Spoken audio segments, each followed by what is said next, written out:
The Sincere community has a medal account for virtual events about health, education and work scenarios. This is about the psychodynamic. Now, the psychodynamic theory in psychology is an approach that utilises the ability to discuss the effectiveness of what I've been studying and what I'm practicing, and that is core counselling skills. So in developing a helping relationship, because that's what I'm meant to do, is help people. It's not all about detoxification from alcohol and drugs. There's much more to it. So in a helping relationship and demonstrating my core counselling skills, right, it's all about role plays.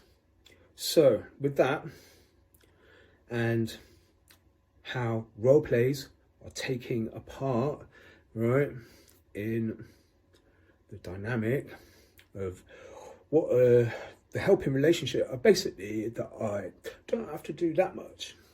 Kind of mediate within how I listen and have to play a part in how I help and why. So I like a bit of analysis, doesn't go amiss when I'm examining exactly what's what, and where I fit in. So with this psychodynamic in the core counselling skills of helping a helpee through role plays, right, I would do a lot of looking back. Why would I do that? Because then I can see which are the core skills, that I have to apply, because it's like an applied science, or applied sciences. I have to see which are the core skills that I've applied. Would I have done differently, or would I do differently next time, to just get the right outcome, basically. So in the hope that my core skills are developing and I'm continually professional within my psychodynamic approach, pardon me. Now, psychodynamics was created by Sigmund Freud. You probably heard of Freud, yeah? Or you read one of his books, or you listened to one of the audio books by Carl Jung, who studied Freud when he was a student, and he went to work on Freud's psychology framework and improved it. Big up Carl Jung. So with that, from the 18th century into the 19th century of Sigmund Freud chose key elements to the psychodynamic approach. Now, these key elements are really important. There's only three, right? The three key elements to the psychodynamic theory and approach are the id. Now, the id is all about identity. So the id is the primal part of the personality. It's driven by instincts and desires, right? So there's your habits, of habits where the id's concerned, right? In considering death, right? Because life consists of ultimately death, right? The thanatos, as it's referred to, a thanatos. Thanatos, which drives aggressive urges within the suggested framing of a person's identity, and thus to the person's personality. So this is all important within the psychodynamic. There's your key element number one. Key element number two is, within this work, the ego. Now, the ego acts as a rational part of our personality, and it operates both on a conscious level and an unconscious level, right? It works within the principle of reality, or pardon me, let's rephrase that, reality principle, right? So it works within the reality principle, yeah, of recognizing what is real and understanding the consequences of behavior. That's key element number 2. Now, key element number 3 is the super ego. This is like the third and final key element of a person's personality.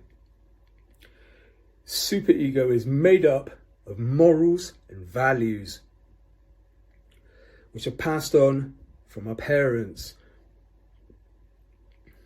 In using this understanding of core counselling skills, right, I'll be asking myself the following questions, that are relevant and proportionate within my client or my prospect, or even patient, right? So with that, can I work out core skills, when it comes to the right outcome? Can I work it out before it happens so I get the right outcome?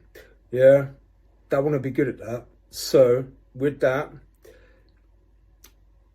it's ultimately all I'll be hoping for every time I work with my helpee. So I'll be building on the relationship there within the psychodynamic, ultimately to get the outcome of the right outcome every time in what I'm hoping for. So that's what that's all about. That's how I'll be helping. Right. Consideration of that learning, and the applied sciences, of being professional, in the fundamental counselling techniques, of the desired results, that I want from my core counselling skills, right? So, changes, if there are any, what would they be, right?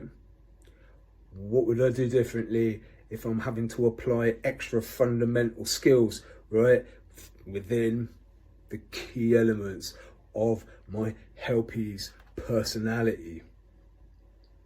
Pardon me, I just need to confirm that. Right, so that is what it's all about. That's that. Having said that, that's where I'm at with the psychodynamic. That's all part of my core counselling skills. So remember, number 1 are the key elements.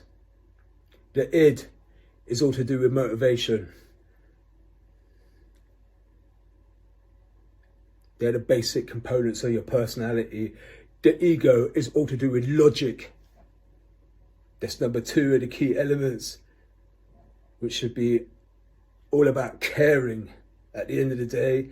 And number 3 are the key elements within a personality and the psychodynamic of a helping relationship, and me, the helper, helping a helpee, the super ego.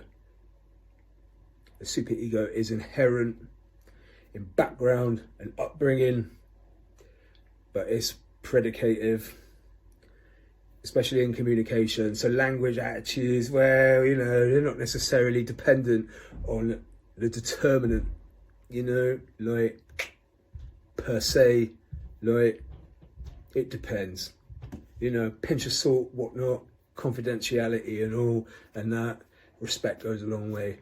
Anyhow, that's all I had to say. That's the psychodynamic. I'll be making another short vid in a moment, and that's all to do with a person-centered theory and approach in psychology. Peace, take care, stay safe and well.